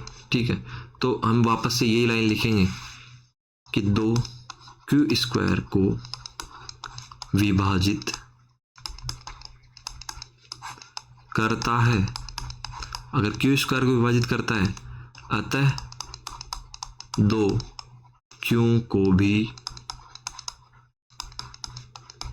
विभाजित करेगा। लेकिन अब हम क्या कह सकते हैं, हमने शुरुआत में क्या माना था बेटा, इधर देखिए P और Q सहभाज्य, सहभाज्य का मतलब क्या है, इनका HCF 1 होगा, मतलब P और Q को एक के अलावा किसी से भाग नहीं दिया जा सकता। लेकिन हमने क्या सिद्ध कर दिया यहाँ पे कि जो 2 है वो P को भी भाग दे रहा है और 2 किसको भाग दे रहा है, 2Q को भी भाग दे रहा है। इसका मतलब क्या होगा, इसका मतलब क्या होगा कि P और Q 2 से विभाजित है। यहाँ पे कर रखा है तो यहाँ पे भी लिख रखा है कि जैसे कि यहाँ पे देखिए, यहाँ पे देखिए कि P तथा Q दोनों में एक उभयनिष्ठ गुणनखंड 2 है। ठीक है, यहाँ पे ये लिख रखा है, हमने क्या लिखा, P और Q 2 से विभाजित है। अतः इसका तो तुमको यहाँ से पढ़ दो कि अतः यह इस तथ्य का खंडन करता है कि P और Q सहभाज्य है। यह विरोधाभास हमारी गलत धारणा के कारण उत्पन्न हुआ है, इसलिए रूट हुआ है कि √2 परिमेय संख्या है। ठीक है, इतना लिख रखा है। तो अब हम इसको अपनी लैंग्वेज में क्या लिखेंगे, इधर देखिए हम यहाँ तक पहुंच गए थे, कहाँ तक पहुंच गए थे, P और Q 2 से भी विभाजित है। ठीक है, 2 से भी विभाजित है, लेकिन हम तो शुरुआत में क्या मान के चल रहे थे, P और Q सहभाज्य मतलब केवल और केवल 1 से विभाजित है। तो हमको सीधा क्या लिख देना है, अतः हमारा पहले ये लिखना है,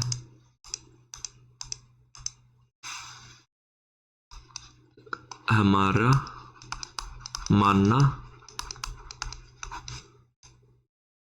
गलत है,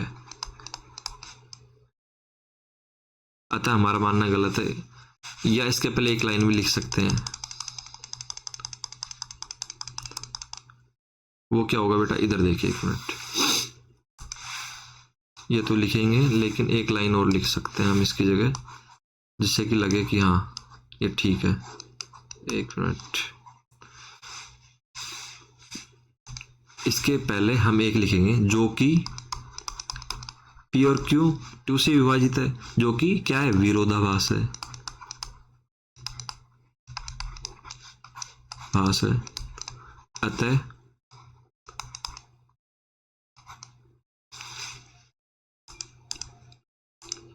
अतः की जगह क्या लिखो, जो कि विरोधाभास है, ऐसा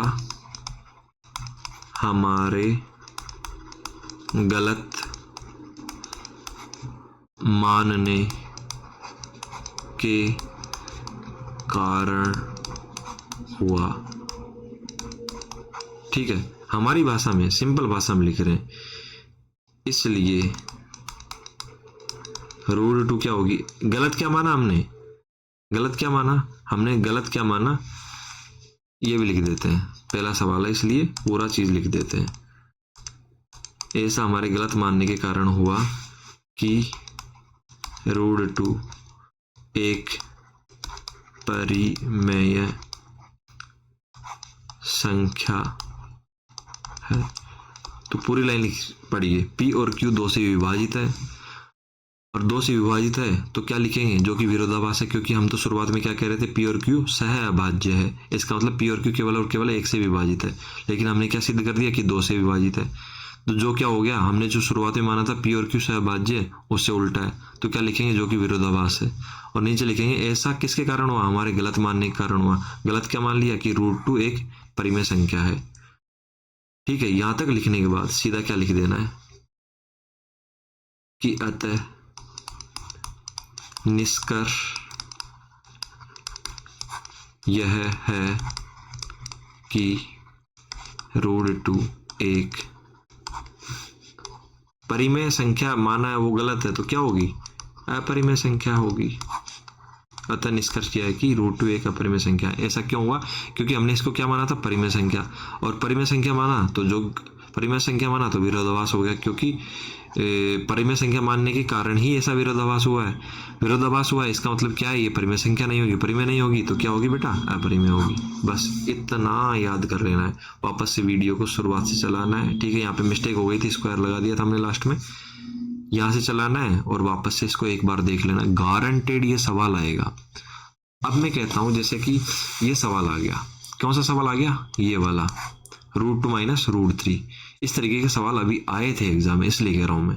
√2 माइनस √3, या अगर दे दिया जाए √2 अपॉन √3, ठीक है, इसको आप परिमेय सिद्ध कीजिए। तो बेटा तुमको ऐसे नहीं मानना है कि √2 माइनस √3 एक परिमेय संख्या, नहीं, अलग अलग निकालेंगे। पहले √2 को सिद्ध करेंगे अपरिमेय, फिर √3 को करेंगे। ठीक है, ये सब भाग में आ जाए, माइनस में आ जाए, प्लस में आ जाए, सभी का एक ही तरीका है।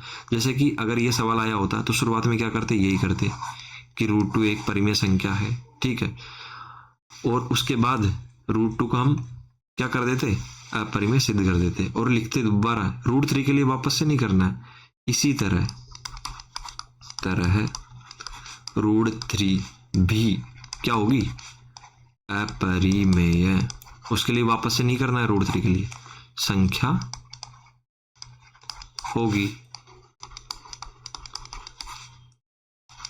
अतः अब जो भी तुम्हारी सवाल है कि √2 माइनस √3 या √2 अपॉन √3 या √3 अपॉन √2, जो भी सवाल बन रहे हैं ये सभी क्या होगी,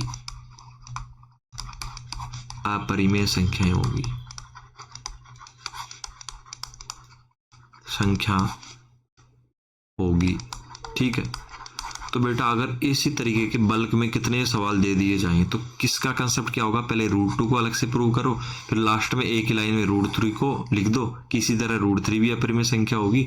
अतः इनका माइनस, इनका भाग, ठीक है, सब कुछ इनका प्लस, √2 प्लस √3, ये सभी भी क्या होगी, अपरिमेय संख्याएं होगी। क्योंकि अपरिमेय संख्याओं को भाग दो, गुणा करो, कुछ भी करो, गुणा का नहीं कह सकता, गुणा में दिक्कत हो सकती है, जैसे कि 2 √3 गुणा √3 3 आ जाएगा, वो परिमेय हो जाएगी। लेकिन नेगेटिव, डिवाइड, इस टाइप की जो भी चीजें हैं कंडीशन पे डिपेंड करेगी, ये सभी सभी क्या होगी, अपरिमेय संख्याएं होगी। ठीक है बेटा, तो इस तरीके से आपको कर लेना है। अब चलते हैं हम इस टाइप के सवालों पे। √2 कर लिया, तो ये दूसरा सवाल है, यहाँ पे कौन सा वाला, इधर चलिए, थोड़ा वीडियो लंबा खींच रहा है लेकिन आपको देखना है। ये 2 प्लस 3 √7, इस वाले सवालों को कैसे करें, इधर देखिए।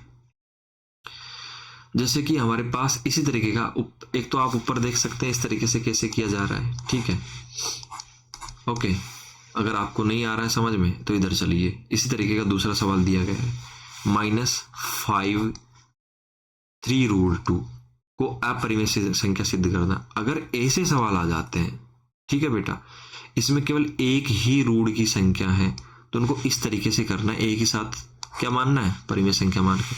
अगर 2 रूट की संख्या आ जाए, 2 रूट की संख्या आ जाए तो अलग अलग करना है, जैसे कि मैंने ऊपर यहाँ पे बताया कि √2 को अलग से करो, √3 को अलग से करो। तो इस वाले सवाल में जिसमें कि ये प्लस माइनस में आ जाए और एक ही रूट की संख्या, उसको कैसे करना है, उसको एक ही बार में क्या लिखना है, वही कॉन्ट्राडिक्शन मेथड के अनुसार कि माना, जैसे कि ये वाला सवाल ले लिया हमने, तो उसको सीधा लिखना है कि माना -5 प्लस 3 √2 एक क्या है, परिमेय संख्या है।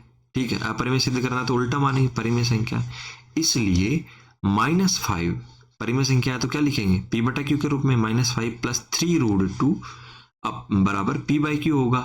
और q is not equal to 0। यहाँ तक आ गया समझ में? एज इट इज, जैसे कि हमने ऊपर किया था वैसे ही यहाँ पे कर रहे हैं। और एक लाइन और लिखनी होती है, आप या तो हिंदी में लिखो कि p और q पूर्णांक संख्या है, या डायरेक्ट लिख दो p और q इस चिन्ह को बोलते हैं बिलोंग टू। ठीक है, तो इसको डायरेक्ट ये चिन्ह लगा दो, लिखने की जरूरत नहीं है। p and q belong to z, z का मतलब पूर्णांक संख्या से आता है।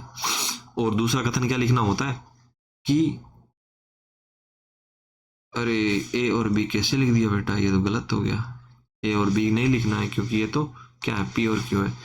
और तथा p और q क्या है बेटा, सह अभाज्य संख्याएं। सह अभाज्य संख्याएं, सह अभाज्य का मतलब p और q का HCF केवल एक होगा, जो कि नीचे लिख रखा है। अतः p और q का HCF क्या होगा बेटा, एक होगा। और इसी को क्या कहते हैं, HCF एक को सहअभाज्य संख्या है। p और q सहअभाज्य संख्या है, मतलब p और q में एक के अलावा किसी संख्या का भाग नहीं जाता। ये लिख दिया। ये वाली चीज तो आपको रटी लेनी है कि स्टेप वाइज क्या क्या लिखना होता है। ठीक है, अब आता है अगली बारी। इसको सीधा उठा के यहाँ पे ले आए। अब कुछ नहीं करना, अब आपको रूट वाली संख्या को एक तरफ बचा लेना, जैसे कि हमने यहाँ पे बचा लिया और इसका पक्षांतरण कर दिया। ठीक है, ट्रांसफर कर दी।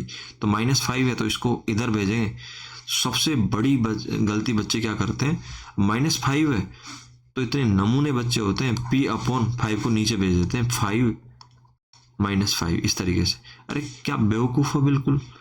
ये बेटा प्लस माइनस में है तो ट्रांसफर होगा, नहीं कि डायरेक्ट नीचे चला जाएगा, ये गलत है। ठीक है बेटा, तो कैसे जाएगा, -5 है और ये प्लस का चिन्ह है तो इधर ट्रांसफर होगा। तो बेटा इस तरीके से ये प्लस का 5 हो जाएगा, माइनस का 5, यहाँ के +5। ठीक है, अब कुछ इतने नमूने बच्चे होते हैं उनको एलसीएम लेना नहीं आता, सीधा क्या लिखते हैं, p+5/q। मैंने काफ़ी कॉपियाँ चेक की, बिल्कुल गलत है, बिल्कुल गलत है। ऐसे लिखेंगे बेटा, ये ऐसे इस तरीके से। और इधर क्या बच गया, 3√2। ये वाला स्टेप क्लियर। अब उसके बाद में क्या करेंगे, अब हमने क्या कहा था शुरुआत में कि केवल रूट वाली संख्या को इधर रखना है, तो √2 को रख लिया। और 3 अब मल्टीप्लाई में है, मल्टीप्लाई में होता है तब जाके ये बटे में आता है, तो इधर जाएगा इस तरफ। ठीक है, किस तरफ, ये इधर लेफ्ट साइड में, राइट साइड में। तो बेटा क्या होगा, ये अपॉन में चला जाएगा, 1/3। और Q का क्या ले लिया हमने, यहाँ पे एलसीएम ले लिया। Q एलसीएम लिया तो बेटा P के नीचे तो Q है, Q से Q कट गया तो 1 मल्टीप्लाई हुआ तो P आ गया। लेकिन 5 के नीचे तो क्या है, 1 ही है, कुछ नहीं है तो 1 है। तो बेटा 1 से Q डिवाइड करेंगे तो Q आएगा, और उसके बाद Q को मल्टीप्लाई करेंगे 5 से। तो इस तरीके से एलसीएम लिया जाता है। अगर एलसीएम लेना नहीं आता तो मैं कुछ नहीं कर सकता। तो इस तरीके से एलसीएम लिया, और आप यहाँ पे भी छोड़ सकते हो, नहीं तो एक स्टेप आगे जो ये 3 है पूरे ब्रैकेट से मल्टीप्लाई है और नीचे की तरफ है तो 3 से Q से जाके मल्टीप्लाई हो जाएगा यहाँ तक। बस इसके अलावा कुछ नहीं करना है। यहाँ तक पहुँच गए तो अब ये वाली लैंग्वेज बिल्कुल दिमाग में रट लो, क्या कि चूंकि हमें ज्ञात है, क्या ज्ञात है कि √2 एक अपरिमेय संख्या है। अब ऐसा क्यों लिख रहे हैं, क्योंकि सवाल में दिया गया है। सवाल में यहाँ पे क्या दिया है, सवाल में देखो यहाँ पे दिया है कि यदि √2 अपरिमेय संख्या है तो दर्शाइए कि ये वाली संख्या अपरिमेय होगी। अगर सवाल में ऐसा नहीं दिया है, ये नहीं दिया है, तो सबसे पहला स्टेप क्या होगा हमारा कि √2 को ऊपर वाले मेथड से, कौन से वाले मेथड से, इस वाले मेथड से जो कि यहाँ पे कर रखा है, √2 को पहले इतने लंबे मेथड से क्या करो, अपरिमेय संख्या सिद्ध करो। क्या सिद्ध करो, अपरिमेय संख्या सिद्ध करो। किसको, √2 को। अगर ये अपरिमेय संख्या नहीं दिया है तो √2 को पहले अपरिमेय संख्या सिद्ध करो, उसके बाद ये तामझाम करो और उसके बाद यहाँ तक पहुँचो। ठीक है, लेकिन इस वाले सवाल में हमको √2, चूंकि हमें ज्ञात है कि √2 क्या है बेटा, एक अपरिमेय संख्या है। क्या है, एक अपरिमेय संख्या है। और p+5q/3q क्या है, एक परिमेय संख्या। ऐसा क्यों हुआ बेटा, क्योंकि p किससे बिलोंग करता है, z से, q किससे बिलोंग करता है, z से, और 5 और 3 भी क्या है, पूर्णांक संख्या है बेटा, वो भी z से करेगी। तो जितनी भी पूर्णांक संख्या है उनको अपॉन में लिखोगे आप तो क्या प्राप्त होगी, परिमेय संख्या प्राप्त होगी। तो क्या लिख देना है कि √2 हमको पहले से पता है क्या परिमेय संख्या है, और ये वाला डिब्बा है, ठीक है, ये क्या है, एक परिमेय संख्या है, क्योंकि इसके जितने भी हैं p, 5q, 3q सबकी सब जेड में बिलोंग करती है। ठीक है, क्योंकि हम लिखते हैं ना p/q।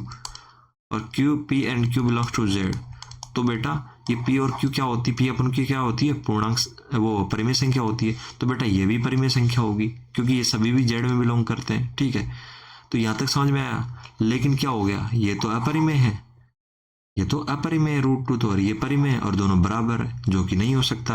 अपरिमेय बराबर नहीं हो सकती किसके, परिमेय के। ये वाला चिन्ह लगाना है बराबर करके, कट वाला चिन्ह की बराबर नहीं हो सकती। ठीक है, और यहाँ पे क्या आ रहा है, यहाँ पे तो बराबर आ रहा है, बराबर आ रहा है तो क्या लिखेंगे, जो कि विरोधाभास है।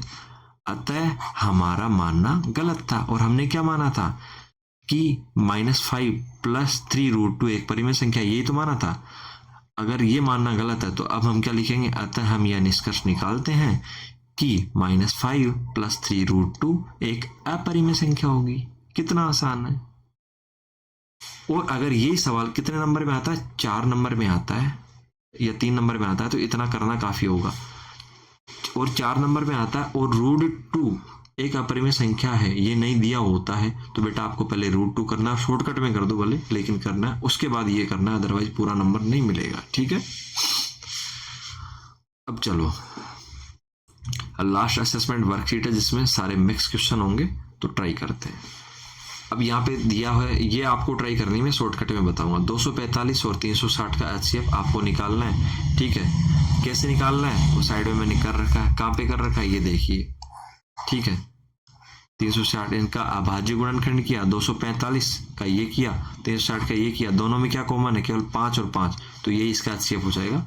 ऑप्शन नंबर सी सही है। ठीक है, अब देखिए बेटा क्या दूसरा क्वेश्चन की 840 को अभाज्य गुणनखंडों के गुणनफल के रूप में इस प्रकार व्यक्त किया जा सकता है। कुछ नहीं है, 840 का अभाज्य गुणनखंडों का गुणनफल निकालना है बस। 840 को कितना आसान है, बिल्कुल 840 को इस तरीके से लिखा, उसके बाद इस तरीके से लिख दिया और यहाँ पे मैच किया, तो ये वाला ऑप्शन नंबर बी हमारा आंसर हो गया। ठीक है बेटा, अब चलिए क्वेश्चन नंबर 3 को देखते हैं। दो संख्याएं x और y के लिए x y मतलब उनका गुणा कितना है, दोनों संख्याओं का गुणन कितना है, इतना, और HCF x और HCF दे रखा है दोनों का 8, तो एलसीएम ज्ञात कीजिए। अरे वही सूत्र लगाना है कि दोनों संख्याओं का गुणनफल मतलब x गुणा y का गुणनफल बराबर उनका HCF गुणा उनका एलसीएम। तो दोनों संख्याओं का गुणनफल तो ये तो दे रखा है 1048, और HCF ये दे रखा 8, तो गुणा एलसीएम, एलसीएम ही तो ज्ञात करना है। एलसीएम ज्ञात करने के लिए क्या करेंगे, 8 को नीचे भेजेंगे। ठीक है, तो 8 को नीचे भेजा तो 8 से भाग दिया तो 131 आ गया, और 131 कौन से ऑप्शन में है, यहाँ ऑप्शन वाला नहीं है, तो सीधा सीधा 131 इसका आंसर हो जाएगा। ठीक है, तो ये सवाल इसमें से एक आएगा ही आएगा, आपको ध्यान रखना है। अब चौथा क्वेश्चन है 216 और 404 का HCF और एलसीएम ज्ञात कीजिए। कतई आसान है, मैंने बताया था, और सत्यापित कीजिए। देखो 2 क्वेश्चन है इसके अंदर, एक तो ये है। अब देखो बच्चे क्या करते हैं, केवल इतना ही पढ़ते हैं, HCF और एलसीएम ज्ञात कर देते हैं, और दूसरा क्वेश्चन पढ़ा ही नहीं कि सत्यापित कीजिए कि HCF और एलसीएम के, इनके HCF और एलसीएम का गुणा इन दोनों दी गई संख्याओं के गुणनफल के बराबर है। अगर तुमने केवल HCF और एलसीएम निकाल के यहाँ तक ही छोड़ दिया तो बेटा अगर 4 नंबर का सवाल होगा और 2 नंबर का ये होगा, 2 नंबर का ये होगा, तो 2 ही नंबर मिलेंगे, आपको पूरा पढ़ना है। ठीक है, तो सत्यापित कैसे करना है, इनका HCF और एलसीएम निकल गया 4 और 21,816, तो उनको एक तरफ गुणा करना है और दोनों संख्याओं को एक तरफ गुणा करना है, और दोनों को इस तरीके से बराबर सिद्ध कर देना है, तो हो गया बस क्या, सत्यापित। अब ये वाला सवाल देखिए, वेरी वेरी इंपॉर्टेंट, इसको लगा लीजिए, वेरी वेरी इंपॉर्टेंट। अगर पेपर ढंग का सेट होता है तो ये सवाल आने की पूरी पूरी संभावना है कि 3 लोग सुबह सैर के लिए एक साथ, ये कॉमन, ये आपको अंडरलाइन कर लेनी है, जहां पे भी एक साथ आ जाए वहां पे क्या लगता है, एलसीएम, कि 3 लोग सुबह सुबह सैर के लिए एक साथ बाहर निकले, एक साथ निकले तीनों एक साथ बाहर। उनके कदम की लंबाई, एक के कदम की लंबाई 30 सेंटीमीटर है, दूसरा थोड़े बड़े कदम फैलाता है तो उसकी लंबाई 36 सेंटीमीटर है, और तीसरे कदम की लंबाई 40, मतलब लोग चलते हैं तो कोई छोटे छोटे कदम लेके चलता है, कोई बड़े बड़े, तो तीनों की लंबाई अलग अलग है, 30, 36 और 40। ठीक है बेटा, प्रत्येक को न्यूनतम कितनी दूरी तय करनी होगी, न्यूनतम मतलब एलसीएम, एलसीएम का मतलब लीस्ट, मतलब न्यूनतम कॉमन मल्टीपल, कि प्रत्येक को न्यूनतम कितनी दूरी तय करनी होगी, सभी अपने पूर्ण कदमों में समान दूरी चले।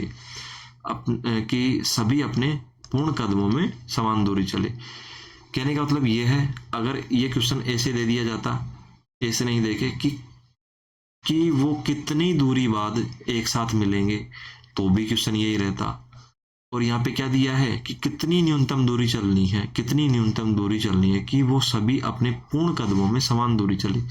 कहने का मतलब वही है घुमा फिरा के कि कितनी दूरी वो चले बेटा कि लास्ट में जाके, ठीक है, एक जगह मिले और समान दूरी उनके द्वारा चली जाए।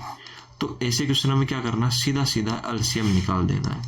तो 30, 36 और 40 का एलसीएम हमने इस विधि से निकाला जो कि ट्रेडिशनल है, और वो आया 360। तो 360 सेंटीमीटर, जैसे कि पहला व्यक्ति ये है, ठीक है, दूसरा व्यक्ति ये है, तीसरा व्यक्ति ये है। पहले का कदम छोटा है, दूसरे कदम थोड़ा बड़ा है, और तीसरे कदम उससे भी बड़ा है। अब तीनों चल रहे हैं, अब बेटा तीसरा तो आगे निकल जाएगा ना, ठीक है।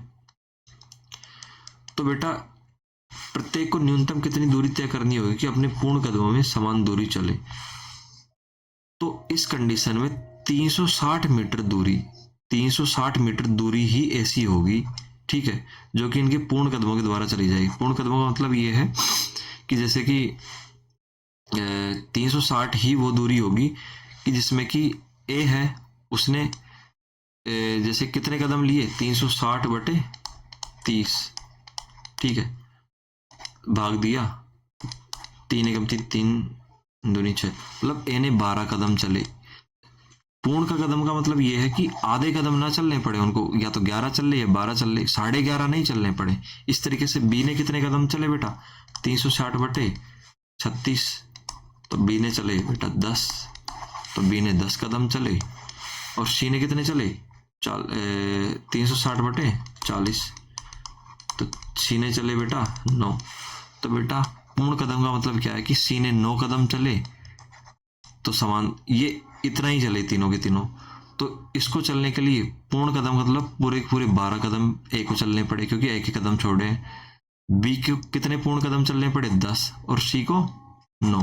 तो ये समझ में आ गया होगा कि इनके कदम आधे नहीं होने चाहिए, 11.5, 9.5 नहीं होने चाहिए, कि पूरे कौन से कदम, पूरे कितने कदम चले कि तीनों एक समान दूरी तय कर लें। अब जैसे कि 360 मीटर की दूरी ही एक ऐसी दूरी होगी जिन पे कि इनके कदम क्या होंगे, शुरुआत में पूर्ण होंगे। अब इसके मल्टीपल कितने ही ले लो, 360 के हमेशा पूर्ण कदम। तो हो सकता है कि आपको यहाँ पे कुछ पेचीदा लगे, लेकिन ऐसे कंडीशंस में आपको सीधा एलसीएम निकालना है और क्या लिखना है, अतः 360 मीटर समान दूरी चले कौन, ये तीनों के तीनों लोग, ठीक है। ये पूर्ण कदमों का थोड़ा लफड़ा समझ में नहीं आ रहा होगा, लेकिन इतना टाइम नहीं है, तो हम आगे बढ़ते हैं। ऐसे क्वेश्चंस में जिसमें एक साथ लिखा हो, न्यूनतम लिखा हो, सीधा एलसीएम निकाल देना है, ठीक है। तो 360 मीटर दूरी ही वह होगी जिसमें कि ये पूरे कदम चल के तय कर सकते हैं। लेकिन 360 से कम अगर तीनों को चलना होगा समान दूरी, तो बेटा ये 12 की जगह 11.5 हो जाएगा, ये 9.5, मतलब पूरे कदम नहीं होंगे, ठीक है। अब चलते हैं क्वेश्चन नंबर 6 पे। क्वेश्चन नंबर 6 में ज्यादा टाइम वेस्ट नहीं करूंगा। क्वेश्चन नंबर 6, रूट 5 को अपरिमेय संख्या सिद्ध करना है, तो वही रूट 2 वाला मेथड लगाना है कि माना रूट 5 एक परिमेय संख्या है, तो लिखना है रूट 5 बराबर P by Q, Q is not equal to 0 और पी और क्यू बिलोंग्स टू जेड। वापस से वही लिखना है कि पी और क्यू, इतना लिखने के बाद पी और क्यू क्या है, ये देखो यहाँ पे गलती होगी, सह अभाज्य संख्या है। क्या बेटा, सह अभाज्य संख्या है, सहभाज्य नहीं, सह अभाज्य संख्या है, मतलब इनका HCF 1 होगा। तो बेटा क्या होगा, उसके बाद क्या लिखेंगे, रूट 5 बराबर पी अपॉन क्यू, और दोनों तरफ इस कंडीशन में क्या करते हैं, वर्ग करते हैं। वर्ग करने पे क्या हुआ, ये आ गया। अब ये कंडीशन बन गई 5q स्क्वायर बराबर पी स्क्वायर, क्योंकि क्यू स्क्वायर को इधर ले गए, तो 5 को बेटा इधर लेके जाएंगे तो p के नीचे जाएगा, तो क्या लगेगा कि 5 p स्क्वायर को विभाजित करता है। तो हम क्या लाइन लिखते हैं कि चूंकि 5 p स्क्वायर को विभाजित करता है, अगर p स्क्वायर विभाजित करता है तो अतः 5 p को भी विभाजित करेगा, p को भी विभाजित करेगा। इतना लिखने के बाद क्या करते हैं कि जिसके ऊपर जो अकेला पड़ा रहता है, स्क्वायर लगा होता है, अकेला पड़ा होता है, उसके ऊपर क्या करेंगे बेटा, उसको क्या मानेंगे, सेम। जितना ये 5 है तो 5 लिखेंगे, और C A B C D का कोई भी अक्षर लगा दो, अदरवाइज हम C ही मानते हैं तो 5C मान लेंगे। तुम 6C मत मान लेना, जितना यहाँ पे लगा है उतना ही यहाँ पे मानना होता ताकि कैंसिल आउट हो जाए। तो p बराबर 5c मान लिया हमने, और किसको मानना होता हमेशा, जो अकेला रहता है, ठीक है, इसके साथ कुछ भी नहीं है p के साथ। तो p बराबर 5c मान लिया, और c बिलोंग्स टू, ये भी लिखना है, c belongs to z। c किससे आता है, z से आता है, मतलब c पूर्णांक संख्या है। अब फिर से वापस वर्क करेंगे तो p स्क्वायर बराबर 25 c स्क्वायर आ जाएगा। p स्क्वायर बराबर क्या आ गया, 25 c स्क्वायर। तो ये p स्क्वायर का वैल्यू किस में रखेंगे बेटा, समीकरण नंबर 1 में रखेंगे, ठीक है, क्योंकि p बराबर 5c माना था, हमने दोनों तरफ वर्क कर दिया। या हम डायरेक्ट ये भी कर सकते थे, p बराबर 5c रख देते डायरेक्ट, तो भी स्क्वायर हो जाता। तो क्या आ जाएगा बेटा, समीकरण नंबर 1 से 5q स्क्वायर बराबर p स्क्वायर की जब हमने 25c स्क्वायर लिखा तो ये हो गया, तो 5 से 25 कट गया 5 बार, ठीक है। तो लास्ट में जाके क्या मिला, q स्क्वायर बराबर 5c स्क्वायर। यहाँ तक आपको समझ में आ गया होगा, सीधा सीधा कैलकुलेशन है। तो अब क्या लिखेंगे, अब 5 को इधर लेके जाएंगे तो बेटा 5 q स्क्वायर के नीचे जाएगा, मतलब 5 q स्क्वायर को विभाजित करता है, 5q स्क्वायर विभाजित करता है तो 5q को भी विभाजित करेगा। इसलिए हम क्या कह सकते हैं कि 5, क्योंकि हमने p को भी पहले क्या सिद्ध कर दिया कि 5p को विभाजित करता है, अब क्या सिद्ध कर दिया, 5q को विभाजित करता है। तो हमने तो क्या कहा था शुरुआत में, p और q सहअभाज्य है, मतलब ये दोनों सिर्फ और सिर्फ एक से विभाजित होंगे और किसी से नहीं, ठीक है, क्योंकि इनका HCF 1 है। लेकिन हमने क्या सिद्ध कर दिया कि 5, ये दोनों 5 से विभाजित हो रहे हैं, इसलिए 5 p और q दोनों का उभयनिष्ठ गुणनखंड होगा। अगर 5 p और q दोनों को विभाजित कर रहा है तो 5 p और q का उभयनिष्ठ गुणनखंड होगा, जो कि क्या है बेटा, इसका विरोधाभास है। किसका, कि जो हमने माना था कि p और q सहअभाज्य है। इतना लिखने की जरूरत नहीं है, सीधा लिखो कि जो कि विरोधाभास है। ऐसा क्यों हुआ, ऐसा हमारे गलत मानने के कारण हुआ। हमने क्या गलत माना कि √5, हमने गलत क्या माना, हमने क्या माना था कि √5 एक परिमेय संख्या है, जो कि क्या है, हमारी गलत मानने के कारण हुआ है। तो हम क्या निष्कर्ष निकालेंगे लास्ट में, निष्कर्ष यह निकलता है कि √5 एक अपरिमेय संख्या है, ठीक है। तो √5 का सवाल था, अगर √5 की जगह कौन सा सवाल आ जाता, √5 की जगह यह सवाल आ जाता कि √5 + 3 √3 क्या है, इसको अपरिमेय संख्या सिद्ध करना। तो भी बेटा ऐसे ही करते, पहले √5 को लेते, यहां तक चलते, या कहां तक चलते, यहां तक चलते, उसके बाद क्या लिखते, इसी प्रकार √3 भी अपरिमेय संख्या